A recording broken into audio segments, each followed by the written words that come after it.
Hello students, welcome to the Smart Infinity classes guys. So guys, in this video we will discuss about the microbes in human welfare.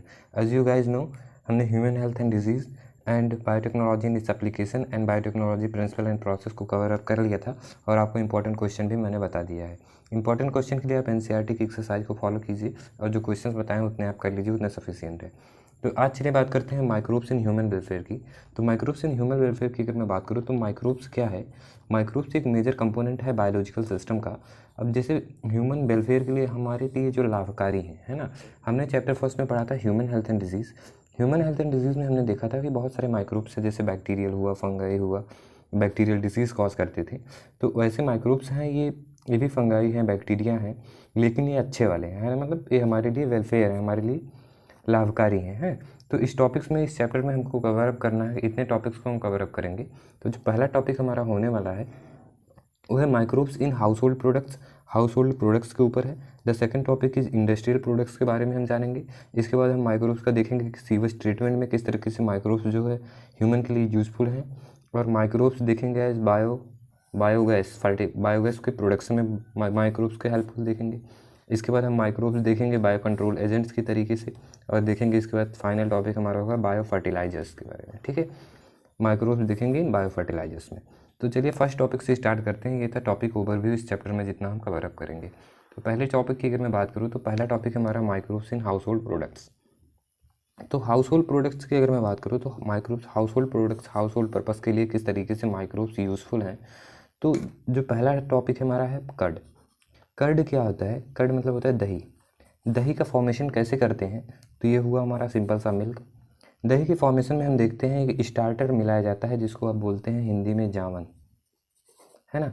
Hindi में बोला जाता है जावन, इसको English में inoculum बोला जाता है या फिर स्टार्टर भी आप बोल सकते हैं. तो ये मिल्क है ना. मिल्क में आपको पहले क्या मिलाना है? जावन मिलाते हैं. जावन मतलब क्या है? इनोकुलम पहले मिलाया जाता है मिल्क में. और इनोकुलम में क्या पाया जाता है? माइक्रो ऑर्गेनिज्म पाए जाते हैं. कौन से माइक्रो ऑर्गेनिज्म पाए जाते हैं? इनोकुलम में पाया जाता है लैब अर्थात lactobacillus acid, lactic acid bacteria, है ना. लैक्टिक एसिड बैक्टीरिया पाया जाता है माइक्रो ऑर्गेनिज्म में. और ये लैक्टिक एसिड बैक्टीरिया क्या है? लैक्टोबैसिलस और the lactic acid bacterias. Lactobacillus एक माइक्रो ऑर्गेनिज्म है जो कंसिस्ट करता है लैक्टिक एसिड बैक्टीरिया को. लैक्टोबैसिलस क्या प्रोड्यूस करता है? लैक्टोबैसिलस प्रोड्यूस करता है लैक्टिक एसिड को. अभी लैक्टिक एसिड बैक्टीरिया है तो लैक्टिक एसिड का प्रोडक्शन करता है. लैक्टिक एसिड जो प्रोड्यूस होता है partially digest the milk protein. जो मिल्क प्रोटीन होता है उसको पार्सली डाइजेस्ट करता है. इस प्रोसेस को बोला जाता है कोइसिन. और जो पार्सली डाइजेस्ट मिल्क होता है, this digestion of milk result to the coagulation of milk. ये जो डाइजेशन होता है मिल्क का, एज ए रिजल्ट क्या मिलता है हमें? कोगुलेशन मतलब क्या मिलता है? जमना चालू हो जाता है ना. धीरे धीरे क्या होता है? मिल्क जमना चालू. जैसे मिल्क में हमने इनोकुलम को पहले मिलाया, इनोकुलम में पाया जाता है माइक्रो ऑर्गेनिज्म जो होता है लैक्टोबैसिलस जनरली. ठीक है, एक क्या है? लैक्टिक एसिड बैक्टीरिया है, प्रोड्यूस करता है लैक्टिक एसिड को. लैक्टिक एसिड जब पार्सली डाइजेस्ट मिल्क प्रोटीन जब पार्सली डाइजेस्ट हो जाता है उसको बोलते हैं कोइसिन. और जो डाइजेशन होता है मिल्क का, ये रिजल्ट करता है, क्या करता है मतलब दही मिल्क जो दूध होता है वो क्या होता है? जमने लगता है, अर्थात कोगुलेशन ऑफ मिल्क देखने को मिलता है. और ये कोगुलेशन ऑफ मिल्क लेटर जाकर आपको कर्डलिंग ऑफ मिल्क का रूप देखने को मिलेगा. तो हमने देख लिया कि मिल्क से हमने कर्ड का फॉर्मेशन कर दिया. तो ये था हमारा हाउस होल्ड पर्पस में. तो लैक्टोबैसिलस है, ये तो हमने देखा ह्यूमन वेलफेयर में हम देख रहे हैं. तो जो कर्ड होता है ये हमारे हेल्थ के लिए बहुत सारे बेनिफिट्स होते हैं. तो अगर मैं बात करूँ कर्ड की बेनिफिट क्या है, तो कर्ड जो होता है ये विटामिन B12 में से बहुत ज़्यादा अमाउंट में पाया जाता है. इनरिच अमाउंट में विटामिन B12 पाया जाता है. चलिए चलते हैं नेक्स्ट पेज पे, वहाँ देख लेते हैं. सो वाई इट इज़ बेनिफिशियल. अगर मैं बात करूँ तो कर्ड बेनिफिशियल क्यों है एज ए ह्यूमन के वेलफेयर के लिए. ह्यूमन के वेलफेयर में कर्ड कैसे रोल प्ले करता है? तो check the growth of microbes in our stomach. हमारे स्टमक में जो इंपॉर्टेंट माइक्रोब्स हैं उसके ग्रोथ को ये चेक करता है. कौन चेक करता है? कर्ड चेक करता है. क्योंकि कर्ड में क्या होता है? विटामिन B12 इन रिच अमाउंट में पाए जाते हैं, जैसा कि मैंने पहले बताया. और ये चेक करता है ग्रोथ ऑफ अदर माइक्रोब्स की ग्रोथ को भी ये चेक करता है. क्या? कर्ड चेक करता है. कर्ड मतलब क्या? कर्ड में पाया जाता है lactobacillus bacteria. Lactobacillus bacteria check करता है growth of our stomach. Okay, हमारे स्टमक में माइक्रोब्स की ग्रोथ को चेक करता है. सो इसलिए ये बेनिफिट है हमारे हेल्थ के लिए. तो पहला तो हमने देख लिया कि ये तो हमारे हाउस होल्ड पर्पज़ के लिए अच्छा साबित हुआ। कौन? माइक्रोब्स। कौन सा माइक्रोब्स? ये भी एक बैक्टीरिया ही है, लेकिन ह्यूमन हेल्थ एंड डिजीज़ में हमने देखा था बैक्टीरिया जो है और डिसीज़ कॉज करता था, लेकिन यहाँ पे हमने देखा कि बैक्टीरिया जो है हमारे हेल्पफुल के लिए है। तो ये लैक्टोबैसिलस बैक्टीरिया है, इंपॉर्टेंट है, इसको आप याद कर लीजिएगा। दूसरा अगर मैं बात करूँ इडली और डोसा, इडली और डोसा जो है डफ करके बनाया जाता है। डफ मतलब क्या? फर्मेंटेशन किया जाता है। फर्मेंटेशन किसका किया जाता है? बैक्टीरियाज का फर्मेंटेशन किया जाता है। और कौन से बैक्टीरियाज होते हैं जिसका फर्मेंटेशन किया जाता है? तो है सैक्रोमाइसिस सेरिवेसी। सैक्रोमाइसिस सेरिवेसी का फर्मेंटेशन करके इडली और डोसा का फॉर्मेशन किया जाता है। इंपॉर्टेंट उतना नहीं है, देख लीजिएगा। बात करें अगर ब्रेड की फॉर्मेशन के लिए, तो ब्रेड है, ब्रेड में जो माइक्रोब्स यूज होते हैं उसको बोला जाता है फंगाई या फिर ईस्ट। ईस्ट में या फिर फंगाई, जो ब्रेड में माइक्रोब्स यूज़ किए जाते हैं वो होते हैं ईस्ट। ईस्ट जनरली क्या होते हैं? फंगाई। ईस्ट में अगर मैं बात करूँ तो ये हमारा है सैक्रोमाइसिस सेरिवेसी। ईस्ट क्या है? ईस्ट में कौन सी ईस्ट पाई जाती है? Saccharomyces cerevisiae. I repeat, Saccharomyces cerevisiae is called the baker yeast. अगर पूछ लिया व्हाट इज बेकर ईस्ट, तो आप लिखेंगे the microbes yeast which consist Saccharomyces cerevisiae. Saccharomyces cerevisiae generally called baker yeast. ठीक है, ये बेकर ईस्ट है, ये क्या प्रोडक्शन करते हैं? ब्रेड का फॉर्मेशन करते हैं। तो ब्रेड का अगर पूछे कि ब्रेड बहुत ज़्यादा सॉफ्ट होते हैं, आपने देखा ब्रेड बहुत ज़्यादा सॉफ्ट होता है, पोर्स होता है, तो इसके सॉफ्ट होने का रीज़न क्या है? तो अगर मैं बात करूँ ब्रेड के सॉफ्ट होने के रीज़न की, तो due to the production of CO2, bread में CO2 का प्रोडक्शन होता है, इसकी वजह से जो ब्रेड होते हैं सॉफ्ट होते हैं और पोर्स होते हैं। तो पहला हमने देख लिया कट का फॉर्मेशन, सेकंड देख लिया इडली और डोसा, और थर्ड हमने देख लिया ब्रेड का फॉर्मेशन। ब्रेड का फॉर्मेशन में सैक्रोमाइसिस सेरिवेसी ईस्ट का प्रयोग किया जाता है, इसको आप ध्यान दे दीजिएगा। बात करें अगर चीज़ की, तो फोर्थ हमारा चीज़, जिसको आप बहुत पसंद भी करते होंगे। तो चीज़ की अगर मैं बात करूँ तो ये बनाया जाता है degradation of milk by the different micro organisms से, है ना। डिफरेंट माइक्रो ऑर्गेनिजम्स की हेल्प से डिफरेंट टाइप की चीज़ का फॉर्मेशन किया जाता है। तो डिफरेंट माइक्रो ऑर्गेनिज्म का मतलब है कि चीज़ भी डिफरेंट टाइप के होते होंगे, है ना। चीज़ की अगर मैं बात करूँ तो पहला होता है हमारा sweet cheese and the second one is Roquefort cheese. दो टाइप की चीज़ आपको देखने को मिलेंगी। The first one is sweet cheese and the second one is Roquefort cheese. Roquefort cheese, तो स्वीट चीज़ में अगर मैं आपको माइक्रोब का यूज़ किया जाए, तो स्वीट चीज़ में जो माइक्रोब का यूज़ किया जाता है वो है बैक्टीरिया, एंड रॉकीफोर्ड चीज़ में जो यूज़ किया जाता है वो है फंगाई। तो ये बहुत ही इंपॉर्टेंट है, चीज़ वाला पोर्शन आप ध्यान दे लीजिएगा और याद कर लीजिएगा कि जो टाइप्स ऑफ चीज़ हैं दो, एक स्वीट चीज़, एक रॉकीफोर्ड चीज़। डिफरेंट माइक्रो ऑर्गेनिज्म को अगर हम मिलाएंगे तो डिफरेंट टाइप की चीज़ हमें देखने को मिलेंगी। जैसे अगर हम प्रोपियानोबैक्टीरियम सरमानी, आई रिपीट प्रोपियानोबैक्टीरियम सरमानी का यूज करेंगे तो हम स्वीट चीज़ का फॉर्मेशन करेंगे, और अगर हम पेनिसिलियम रॉकीफोर्डी का यूज करेंगे तो हम रॉकीफोर्ड चीज़ का फॉर्मेशन करेंगे। ओके, स्वीट चीज़ में लार्ज नंबर ऑफ होल्स आपको देखने को मिलेंगे, एंड रॉकीफोर्ड चीज़ में आपको शॉर्ट्स होल देखने को मिलेंगे, बहुत स्मॉल होल्स देखने को मिलेंगे। शॉर्ट नहीं, आप स्मॉल होल लिख लीजिए, है ना। स्मॉल होल्स आपको देखने को मिलेंगे रॉकीफोर्ड चीज़ में। तो बात किया जाए स्वीट चीज़ की, स्वीट चीज़ में आपको लार्ज नंबर ऑफ होल्स मिलेंगे। तो क्वेश्चन इस तरीके से डिज़ाइन हो सकता है कि in which cheese the large number of holes are found, तो स्वीट चीज़ में होता है किस, और ये भी पूछ सकता है कि किस चीज़ में लार्ज नंबर ऑफ होल्स पाए जाते हैं, या large number of sweet cheese में क्या लार्ज नंबर ऑफ होल पाया जाता है कि नहीं पाया जाता है। तो आपको ये चीज़ वाला चैप्टर पूरा अच्छे से समझना है, टॉपिक समझना है, और कट भी आपको अच्छे से ध्यान दे देना है। तो नेक्स्ट टॉपिक की ओर बढ़ते हैं। तो नेक्स्ट जैसे हमने हाउस होल्ड पर्पज़ में देख लिया, नेक्स्ट टॉपिक था हमारा इंडस्ट्रियल पर्पज़। तो चलिए हम देख लेते हैं इंडस्ट्रियल प्रोडक्ट्स के लिए माइक्रोब्स कैसे यूजफुल होते हैं। So let's discuss about the microbes in industrial product. First topic हमने microbes in household products में हमने देख लिया था। अब इंडस्ट्रियल प्रोडक्ट्स में देख लेते हैं कि माइक्रोब्स किस तरीके से यूजफुल होते हैं। तो माइक्रोब्स यूजफुल होते हैं एल्कोहलिक बेवरेजेस, ठीक है। एल्कोहल को बनाने में माइक्रोब्स यूज होते हैं। आप कहोगे एल्कोहल तो हमारी हेल्थ के लिए अच्छा नहीं, लेकिन एल्कोहल इकोनॉमी के लिए अच्छा है, आप जानते हैं। तो एल्कोहलिक बेवरेजेस की बात करें तो इंडस्ट्रियल प्रोडक्ट में भी एल्कोहल को बनाने में माइक्रोब्स का यूज़ किया जाता है। तो माइक्रोब्स देख लीजिए, ये हमारे ह्यूमन के वेलफेयर के लिए भी माइक्रोब्स होते हैं, और ह्यूमन को नुकसान पहुंचाने के लिए भी माइक्रोब्स होते हैं।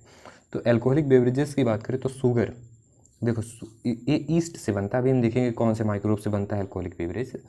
ये शुगर है, शुगर को ग्लूकोज में कन्वर्ट करता है और फर्मेंटेशन किया जाता है ईस्ट के द्वारा, और इथेनॉल का फॉर्मेशन कर दिया जाता है, ठीक है।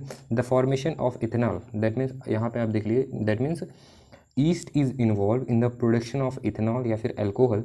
ऐसे प्रोसेस को ब्रेवरस ईस्ट बोलते हैं।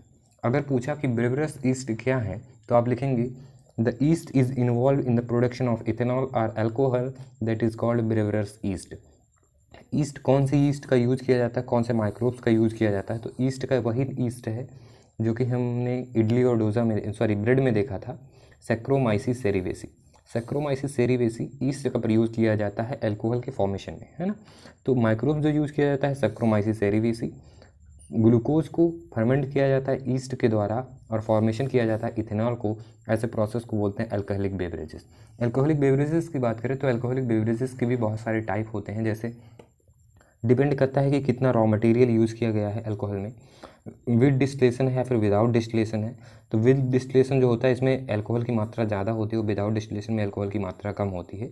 तो डिस्टिलेशन मतलब यही है कि distillation is the process by which alcohol concentration increase किया जाता है। डिस्टिलेशन एक ऐसी प्रोसेस है जिससे अल्कोहल की कंसंट्रेशन को इंक्रीज़ किया जाता है। तो कौन कौन से टाइप के अल्कोहल होते हैं और किससे बनते हैं वो आपको देख लेना है। जैसे एनसीईआरटी में गिवन है कि बियर जो है मार्ली माल्ट से बनता है, वाइन जो है फ्रूट जूसेस से बनता है, और बिस्की की बात करें तो फर्मेंटेड सेरल से बनता है, रम जो है मोलासेस से बनता है, ब्रांडी जो है फ्रूट जूस से बनता है। ये इंपॉर्टेंट नहीं है फिर भी आप देख लीजिएगा।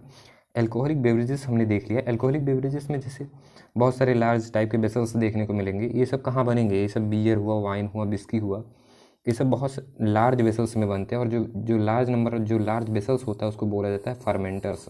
फर्मेंटर्स में अल्कोहलिक बेवरेजेस को बनाया जाता है, जैसे बियर हुआ, वाइन हुआ, विस्की हुआ, रम हुआ, ब्रांडी हुआ एंड सो ऑन। तो हमने पहला देखा अल्कोहलिक बेवरेजेस का इंपॉर्टेंस, मतलब माइक्रोब्स में कैसे इंपॉर्टेंट रोल प्ले कर रहे हैं। और सेकंड हम देखेंगे एंटीबॉडीज़ में कैसे करेंगे। तो एंटीबायोटिक्स की बात करें, सॉरी एंटीबायोटिक की है। तो एंटीबायोटिक की अगर मैं बात करूँ तो एंटीबायोटिक क्या होता है? कहते हैं नहीं कि एंटीबायोटिक ले लो, एंटीबायोटिक्स ले लो।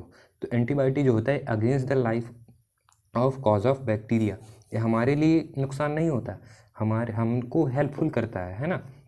हमारे अंदर जो बैक्टीरिया कॉज करते हैं, जो नुकसान पहुंचाते हैं हमारे बॉडी को, उसको ये उसके अगेंस्ट काम करता है। कौन? एंटीबॉडी, है ना।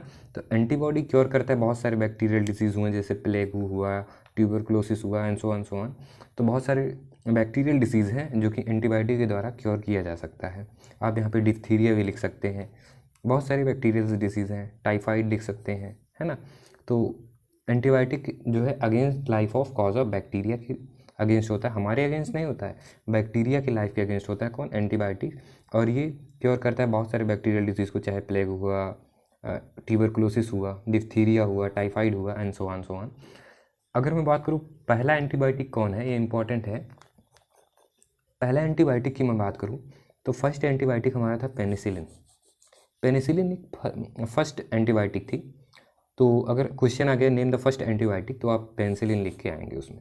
पेनिसिलिन की डिस्कवरी जो है अलेक्जेंडर फ्लेमिंग ने किया था। अलेक्जेंडर फ्लेमिंग जो थे एक किसी स्टेफिलोकोकी बैक्टीरिया पे काम कर रहे थे, और ये चांस डिस्कवरी थी, इसके ऊपर काम नहीं कर रहे थे कि वो पेनिसिलिन की ही डिस्कवरी करने गए थे, एंटीबायोटिक की डिस्कवरी के ऊपर नहीं काम कर रहे थे, स्टेफिलोकोकी बैक्टीरिया पे काम कर रहे थे, स्टेफिलोकोकी बैक्टीरिया पे काम कर रहे थे। और एक चांस डिस्कवरी थी, है ना। इसको इन्होंने डिस्कवर नहीं किया था कि हम डिस्कवर ही करेंगे। ये स्टेफिलोकोकी बैक्टीरिया पे काम कर रहे थे, और उसमें उन्होंने जब उसको कल्चर किया तो उसमें उन्होंने ब्लू ग्रीन माउल्ड स्ट्रक्चर्स देखा, और उन्होंने उसके बाद में नाम दे दिया पेनिसिलियम नोटेटम का, ठीक है। और पेनिसिलियम नोटेटम से ही पेनिसिलिन वर्ड आया है बाद में। लेकिन जो एंटीबायोटिक का पूरा पोटेंशियल जाता है, मतलब बाद में दो साइंटिस्ट और आए, फ्लोरे आए और चैन आए, चैन एंड फ्लोरे दो साइंटिस्ट और आए, और इन्होंने जाके ये बताया कि ये एंटीबायोटिक का काम करता है, ये एंटीबायोटिक है ना, एंटीबायोटिक है। तो पेनिसिलिन जो है अब जैसे ये तो मार्केट में आ गया, मतलब एंटीबायोटिक है ना, against the life of cause of bacteria की है। तो इसका यूज़ भी कहाँ किया गया? इसका यूज़ भी अब होने लगा। अब कोई भी दवा मार्केट में आई, अब उसके धीरे धीरे यूज़ भी बढ़ने लगा। तो यूज़ जो पहला यूज़ हुआ था वो सेकेंड वर्ल्ड वार में हुआ था, 1940 सेकेंड वर्ल्ड वार में हुआ था। और 1945 में जाकर इन लोगों को, मतलब तीनों साइंटिस्ट को, फ्लोरे हुए, चैन हुए एंड अलेक्जेंडर फ्लेमिंग हुए, इन तीनों अवार्ड को नोबेल प्राइज़ से अवार्ड किया गया था तीनों साइंटिस्ट को 1945 में, ठीक है। तो ये ट्रीट किया था अमेरिकन सोल्जर्स को। पहली बार पेनिसिलिन से जो ट्रीटमेंट हुई थी वो अमेरिकन सोल्जर की हुई थी, इन द यूज्ड हुआ था वर्ल्ड वार सेकेंड में, इसका पहले बार, ठीक है। तो एंटीबायोटिक के बारे में मैंने पूरा डिस्कशन कर लिया है। अब चलिए चलते हैं थर्ड टॉपिक की तरफ। So guys before starting the third topic हम देख लेते हैं, बहुत सारे ऑर्गेनिक एसिड्स हैं और बहुत सारे माइक्रो ऑर्गेनिज्म हैं। कौन सा ऑर्गेनिक एसिड कौन से माइक्रो ऑर्गेनिज्म से बनता है वो हम देख लेते हैं। तो सिट्रिक एसिड की बात करें तो सिट्रिक एसिड जो है एस्परजेनस निगर माइक्रो ऑर्गेनिज्म है सिट्रिक एसिड का। और लैक्टिक एसिड का तो हमने कड में देख लिया है कि लैक्टिक एसिड बैक्टीरिया जो इसका एग्जाम्पल है। माइक्रो ऑर्गेनिज्म कौन था? लैक्टोबैसिलस। इंपॉर्टेंट है, इसको आप याद कर लीजिएगा। बहुत सारे इंजाइम्स हैं, जैसे इंजाइम लाइक स्ट्रेप्टोकाइनेज एक इंपॉर्टेंट इंजाइम था। यही इंपॉर्टेंट नोट्स आपको मैं प्रोवाइड कर रहा हूँ। स्ट्रेप्टोकाइनेज इंजाइम है, ये एक बैक्टीरिया इसका माइक्रो ऑर्गेनिज्म बैक्टीरिया है स्ट्रेप्टोकोकस। स्ट्रेप्टोकोकस यूज़ होता है क्लाउड बस्टर का काम करता है from blood vessels of heart patient.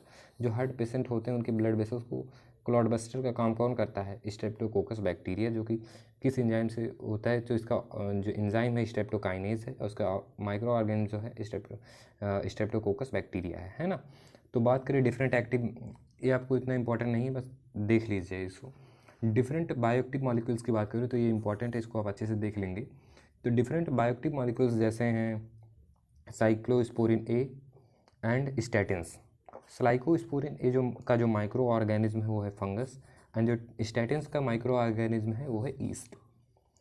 Fungus क्या होता है? फंगस में इसका नाम आपको याद कर लेना है, ये नाम बहुत ही इंपॉर्टेंट है, ट्राइकोडर्मा पॉलिस्पोरम।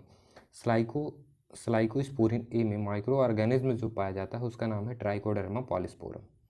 और स्टैटिन्स में जो माइक्रो ऑर्गेनिज्म पाया जाता है उसको बोला जाता है मोनास्कस परप्यूरस। साइक्लोस्पोरिन ए का जो यूज़ होता है वो यूज़ किया जाता है immuno suppressive agent in organ transplant. जो जैसे किसी का ऑर्गन ट्रांसप्लांट हुआ है तो उसको इम्यूनो सप्रेसिव एजेंट की तरीके से यूज़ किया जाता है किसका? साइक्लोस्पोरिन ए का। और साइक्लोस्पोरिन ए में जो माइक्रो ऑर्गेनिज्म है क्या है? फंगस है। उस माइक्रो ऑर्गेनिज्म का नाम है ट्राइकोडर्मा पॉलिस्पोरम। बात करें स्टैटिन्स की तो bioactive molecules statins east micro organism को कंसिस्ट करता है, जिसमें ईस्ट कौन से हैं? मोनास्कस परप्यूरस। ठीक है, माइक्रो ऑर्गेनिज्म जो है मोनास्कस परप्यूरस है। और इसका यूज़ की अगर मैं बात करूँ तो स्टैटिन्स का यूज़ किया जाता है lowering the cholesterol level. Body में जो कोलेस्ट्रॉल लेवल है उसको लोअर करने के लिए, कम करने के लिए यूज़ किया जाता है स्टैटिन्स का। अब चलते हैं थर्ड टॉपिक की तरफ। तो जैसे हमने इंडस्ट्रियल प्रोडक्ट्स के बारे में देख लिया और हाउस होल्ड प्रोडक्ट्स में माइक्रोब्स किस तरीके से इंपॉर्टेंट रोल प्ले करते हैं हमने देख लिया। अब हमको देखना है कि माइक्रोब सीवेज ट्रीटमेंट में किस तरीके से रोल प्ले करते हैं। तो माइक्रोब सीवेज ट्रीटमेंट में भी बहुत अच्छा रोल प्ले करते हैं। जैसे सीवेज ट्रीटमेंट क्या होता है? सीवेज है क्या? सीवेज जो है म्युनिसिपल बेस्ड वाटर है, जो भी म्युनिसिपल बेस्ड वाटर है उसको सीवेज कहा गया है। अब सीवेज का ट्रीटमेंट किया जाता है कि डायरेक्ट जो रिवर में वो गंदा पानी ना जाए, है ना, जिससे रिवर बहुत ज़्यादा पॉल्यूटेड हो जाएगा। तो सीवेज को ट्रीटमेंट करने के लिए, तो सीवेज में पहले देखा जाए तो मेजर कंपोनेंट क्या पाए जाते हैं? तो इसमें ऑर्गेनिक वेस्टेज पाए जाते हैं, लेकिन मेजर कंपोनेंट जो पाया गया है ह्यूमन का एक्सक्रेटा पाया गया है सीवेज में।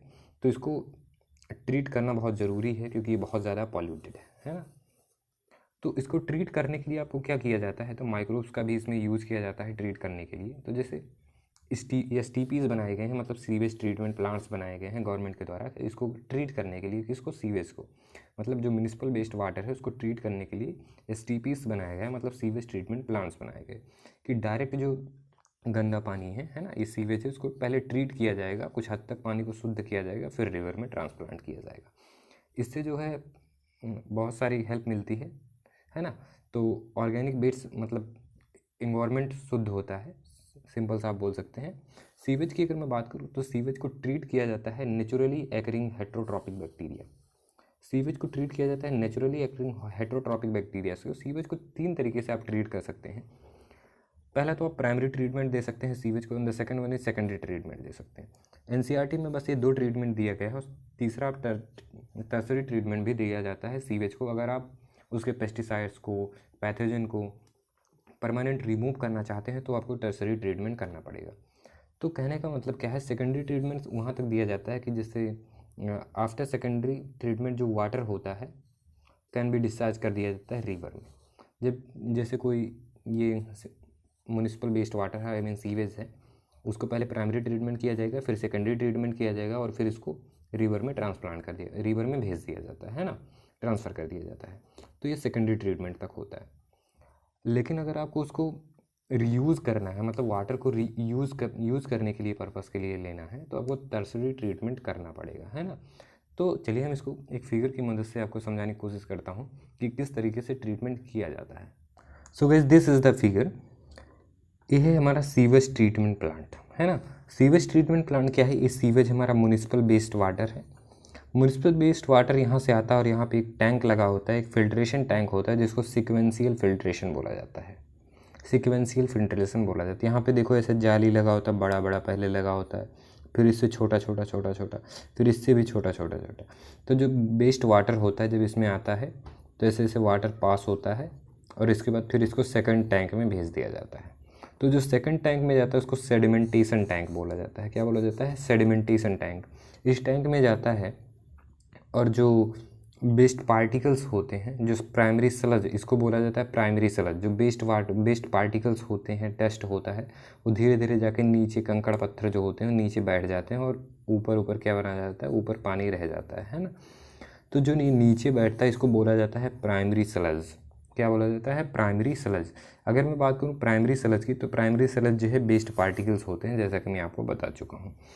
तो इतना जो ट्रीटमेंट हुआ यहाँ से लेकर के यहाँ तक की ट्रीटमेंट को क्या कहा जाता है? प्राइमरी ट्रीटमेंट कहा जाता है। ठीक है, प्राइमरी ट्रीटमेंट कहा जाता है। इसमें फिजिकल प्रोसेस से ट्रीटमेंट किया गया है, कोई बायोलॉजिकल एरोबिक माइक्रोब का यूज़ नहीं किया गया है। तो अगर पूछा जाए प्राइमरी ट्रीटमेंट कैसा है, क्या फिजिकल ट्रीटमेंट है या बायोलॉजिकल ट्रीटमेंट है, तो प्राइमरी ट्रीटमेंट जो है वो कैसा ट्रीटमेंट है? प्राइमरी ट्रीटमेंट जो हमारा फिजिकल प्रोसेस है, फिजिकल ट्रीटमेंट है। तो सेडिमेंटेशन टैंक में भेजने के बाद एसटीपीज में क्या होता है, मतलब अब इसको आगे भेजा जाता है एरेशन टैंक में। अब प्राइमरी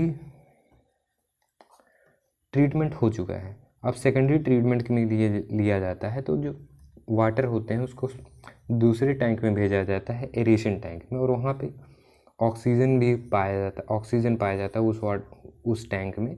और इसमें ऑब्वियस सी बात है ऑक्सीजन पाया जाएगा तो एरोबिक माइक्रोब्स भी, इसको एरोबिक माइक्रोब कहा जाएगा। तो पूछा जाएगा कि क्या सेकेंडरी ट्रीटमेंट बायोलॉजिकल प्रोसेस है, तो आप कहोगे हाँ जी बिल्कुल सेकेंडरी ट्रीटमेंट बायोलॉजिकल प्रोसेस है ना। सेकेंडरी ट्रीटमेंट कैसा प्रोसेस है? बायोलॉजिकल प्रोसेस है।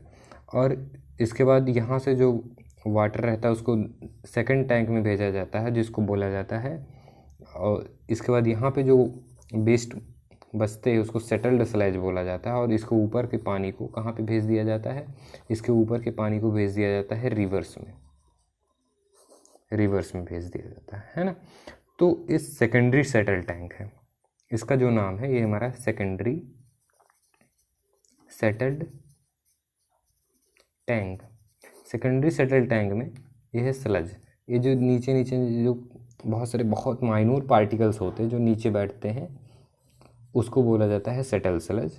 और ये हमारा सेकेंडरी सेटल टैंक है। अब इससे जो पानी रहेगा उसको रिवर में ट्रांसप्लांट कर दिया जाता है, जिससे रिवर जो है बहुत कम पॉल्यूटेड हो, कुछ हद तक पानी को साफ़ कर दिया जाता है। सीवेज यहाँ से इतना गंदा सीवेज आया और यहाँ तक सेकेंडरी ट्रीटमेंट तक जाते जाते ये इतना शुद्ध कर दिया जाता है। तो बहुत सारे ट्रीटमेंट प्लान्स बनाए गए थे, आप चाहें तो गंगा ट्रीटमेंट प्लांट जो है एनसीईआरटी में गिवन है, थोड़ा सा उसको आप रीड कर सकते हैं। तो चलिए अगर मैं आपको समझा दूं कि सेकेंडरी ट्रीटमेंट जैसे बायोलॉजिकल प्रोसेस है तो बीओडी होता है, एक बायोलॉजिकल ऑक्सीजन डिमांड। अब यहाँ पे जितनी ज़्यादा ऑक्सीजन की डिमांड होगी कि मतलब उतना ही ज़्यादा पॉल्यूशन है।